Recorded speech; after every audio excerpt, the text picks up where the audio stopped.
মেয়ে আসছিল, মেয়েটারে বিয়া দিয়েছি। ওই জামাইও আপনার ক্যাচারিং করে টাকা পয়সা লাগিয়া রিক্সা চালাইয়ে আপনার যৌতুক গুতুক যা দেওয়া লাগে দিয়ে দিছি। এখনো চাই, এই এখনো আবার 30,000 টাকা লাগিয়ে দাবি করছে।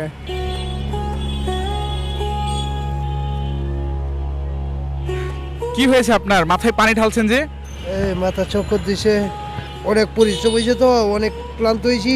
আমি ন্যায্য মজুরি কাজ করি, আমি নিজের কর্ম ছাড়া কিছুটাই বুঝি না। আমি নিজের কর্ম করে খাইতে চাই, কিন্তু জানে কুলায় না। আপনার এই পার গাড়ি চালায় আমি চলতে পারতাছি না, অনেক কষ্ট হয়ে যেতেছে, অনেক হয়রানি হয়ে যেতেছি। গিয়া অটো গাড়ির জন্য কিছু করতে পারি নাই। সেই অটো গাড়ি চাতাইতেছে, অটো গাড়ি খাইতেছে। বাসায় কে কে আছে?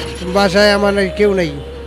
আমার এক মেয়ে আসছিল, মেয়েটারে বিয়া দিয়েছি। ওই জামাইও আপনার তেমন সুবিধা না, এই ওইটা লাগে ওই ক্যাচারিং করে টাকা পয়সা লাগিয়া ওই দিচ্ছি। রিক্সা চালাইয়ে আপনার যৌতুক গুতুক যা দেওয়া লাগে দিয়ে দিচ্ছি। এরপরেও আপনার চাই এইগুলি, এখনো চাই। এই এখনো আবার 30,000 টাকা লাগে দাবি করছে। যা কিছু পান্ডি বাসন দেওয়া লাগে সব দেওয়া দিছি, 10,000 দিছি।